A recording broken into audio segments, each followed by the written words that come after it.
अरे श्रीमती जी कुछ तो सस्ता लो, बचत करो। नहीं श्रीमान जी, सब बढ़िया लो, रहने दीजिए। इसमें क्या खास बात है? थोड़े में ज्यादा स्वाद, यही तो है इसकी खास बात। वाह मामा, क्या स्वाद है। अरे मेरे राजा, मुख्यमंत्री योगी आदित्यनाथ जी का एक बयान इस समय चर्चा में है। मिल्कीपुर में मुख्यमंत्री जी ने बयान दिया कि समाजवादी पार्टी की सरकार में माफियाओं को बड़े बड़े पद दिए जाते थे, हमने उनको जहन्नम पहुंचाया। उनके इस बयान का मतलब ये निकाला जा रहा है कि बीजेपी मिल्कीपुर में अब कानून व्यवस्था के मुद्दे पर चुनाव लड़ेगी और कानून व्यवस्था को ही सबसे आगे रखकर मतदाताओं के बीच लॉ एंड ऑर्डर के जरिए 8 तारीख को जब रिजल्ट आएगा मतगणना के दिन, तो अपने पक्ष में हवा बहाने की कोशिश में है। क्योंकि अयोध्या की सीट जब बीजेपी हारी तो दुनिया भर में फिर इसको अलग अलग तरीके से इसको एनालाइज किया गया। तो अब तमाम लोग हैं, हम समझ लेते हैं कि मुख्यमंत्री के इस बयान का क्या मतलब है।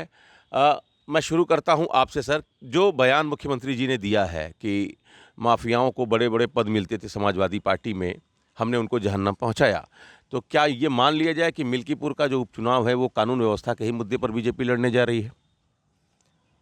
अब आप इस बात को सोच लें, अयोध्या जैसे पवित्र स्थान पे चुनाव होने जा रहा है और मुलायम सिंह जैसी पार्टी, अखिलेश जैसे लोग अपने कैंडिडेट लड़ाने के लिए तैयार हैं। वहाँ तो इनको चुनाव ही नहीं लड़ाना चाहिए। अगर चुनाव लड़ाते भी हैं तो वहाँ की जनता को इन लोगों का बाइकाट करना चाहिए, इनको वोट नहीं करना चाहिए। चूँकि आज उत्तर प्रदेश में कानून व्यवस्था जिस ढंग से चल रही है, ऐसे लोगों को चुनाव में कतई वोट नहीं देना चाहिए। भैया 6 महीने पहले अवधेश प्रसाद जी वहाँ से चुनाव जीते हैं, 6 महीने पहले। कभी कभी ऐसा हो जाता है, अपवाद के रूप में अवधेश प्रसाद जी जीते, जिसका आज सारे लोगों को प्रतिशोध है और उसका बदला लेने के लिए तैयार हैं और इस बार वोटिंग नहीं करेंगे।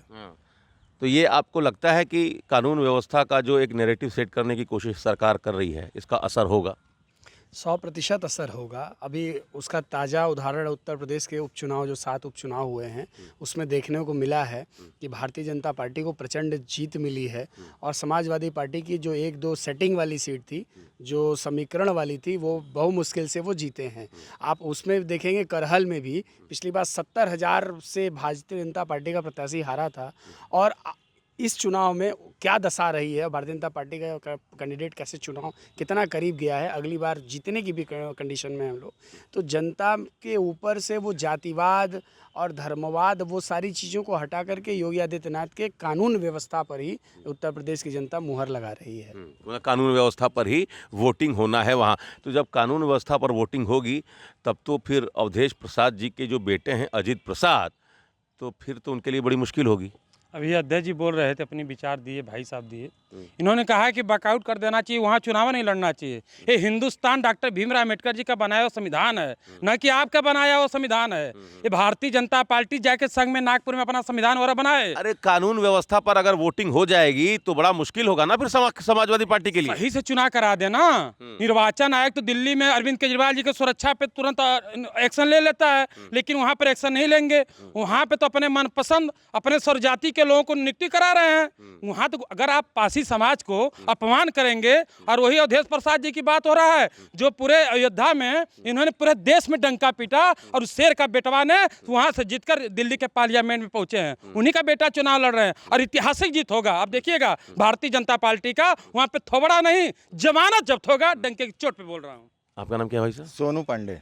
पांडे जी, ये बताइए कि मिल्कीपुर में न मथुरा है न काशी है, दोनों तरफ से पासी हैं, है ना। एक तरफ से अजीत प्रसाद पासी, दूसरी तरफ से चंद्रभानु पासवान पासी। तो मुख्यमंत्री जी कह तो रहे कानून व्यवस्था, विकास, महाकुंभ, लेकिन लड़ाना तो पड़ रहा पासी को। तो लड़ाना पड़ रहा है, समीकरण देखते हुए पार्टी लड़ा रही है। तो मतलब जाति समीकरण महत्वपूर्ण है ना? है। उसके बाद सबसे बड़ी मायने रखता है लॉ एंड ऑर्डर, और उस पे पार्टी चुनाव लड़ रही है। और जो योगी जी का बयान है वो 100% सही है, उन्होंने सही कहा है और जनता इसका जवाब देगी। जनता जवाब देगी। हाँ भाई साहब, जनता जवाब देगी। जनता जरूर जवाब देगी। उत्तर प्रदेश के जो 7 उपचुनाव हुए थे उसका नतीजा भी जनता ने दिया था और इसका भी नतीजा जनता ही देगी और महत्वपूर्ण बहुमत की फिर इस बार वहाँ चुनाव जीतेंगे, जी हाँ? जी जीतेंगे तो लोग अपनी अपनी बात रख रहे हैं, क्यों? ठीक कह रहे हैं ना वो, हाँ? भाजपा सही कर रही है। योगी बाबा जी कहते थे कि जितना बड़ा अपराधी उतना बड़ा समाजवादी। वर्तमान समय में ये बहुत बेहतरीन तरीके से लागू हो रहा है। और अवधेश प्रसाद जी जिस बलात्कारी के साथ पूरे अयोध्या में चुनाव लेकर घूमे और चुनाव के रिजल्ट के परिणाम के बाद ही उस बलात्कारी पर एक मुकदमा दर्ज हुआ और वो जेल गया। और उसी प्रकार उनका पुत्र जिस तरह चुनाव लड़ रहा है, कहीं ना कहीं अनहोनी फिर ना हो जाए। उनका डीएनए मैच नहीं किया, ठीक है, कहीं तो ना फैक्ट्स रखने चाहिए अपने पास। डीएनए मैच नहीं किया। मुझे ये बताइए कि जो माहौल बना हुआ है मिल्कीपुर में, चूंकि अयोध्या बीजेपी हारी तो सबसे ज़्यादा परेशानी बीजेपी को अयोध्या सीट से हुई। उसका जो विश्लेषण किया गया कि प्राण प्रतिष्ठा हुआ और उसके 6 महीने के अंदर, 6 महीने भी क्या, 22 जनवरी को प्राण प्रतिष्ठा और जून में 4 जून को रिजल्ट आया, चुनाव बीजेपी हार गई। मिल्कीपुर अगर बीजेपी हार जाती है तो फिर इनके पास कोई उत्तर रह ही नहीं जाएगा, ये जस्टिफाई नहीं कर पाएंगे। आपको लगता है कि यही वजह है कि बीजेपी साम दाम दंड भेद हर नीति वहाँ अपना रही है?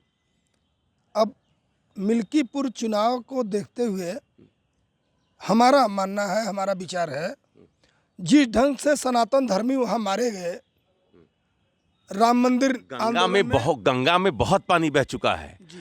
6 दिसंबर 92, उसके पहले 89, 90, 91, ये सारी बातें, अब तो भव्य मंदिर का निर्माण हो चुका है।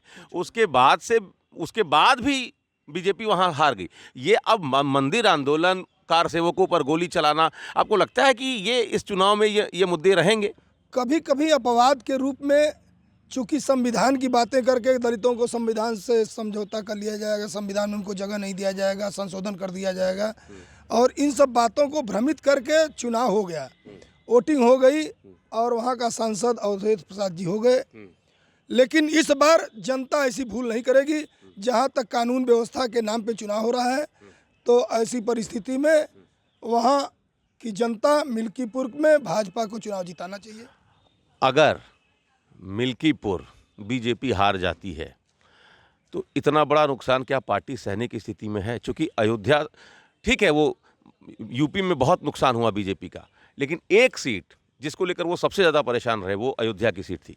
मिल्कीपुर चूँकि अयोध्या का हिस्सा है, क्या यही वजह है कि मुख्यमंत्री की प्रतिष्ठा दांव पर है, सरकार की प्रतिष्ठा दांव पर है, कि महाकुंभ के रहने के बावजूद बीजेपी वहाँ से सीट नहीं निकाल पाई? आपको लगता है कि वाकई प्रतिष्ठा की लड़ाई है, वहाँ प्रतिष्ठा फंसी हुई है बीजेपी की?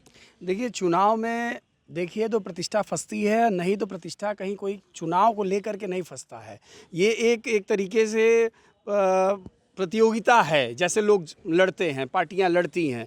अब उसमें ये कह देना कि प्रधानमंत्री की प्रतिष्ठा लगी हुई है, मुख्यमंत्री की प्रतिष्ठा लगी हुई है, तो ये प्रतिष्ठा परक चुनाव नहीं है। ये चुनाव केवल इतना है कि जैसे विपक्ष ने अयोध्या को नैरेटिव बनाया है, योगी आदित्यनाथ जी उस नैरेटिव को समाप्त करने के प्रयास में है कि वहाँ की जनता ऐसी नहीं है, जनता के अंदर कोई खामियां नहीं है। जनता की कोई बात आई होगी कि लोकसभा के में परिणाम विपरीत आ गए, मिल्कीपुर उपचुनाव जीत करके वो परिणाम समाप्त हो जाएंगे। और दूसरी बात, इनकी बात जो आपने कहा कि इन्होंने कहा कि अंबेडकर ने इस देश के संविधान को बनाया है, तो जो आपने कहा कि फांसी के बजाय फांसी क्यों लड़ाना पड़ रहा है, तो इस देश में जातिवाद एक बहुत बड़ी सच्चाई है जिसको आप झुठला नहीं सकते हैं। और ये जातिवाद की व्यवस्था किसने बनाई?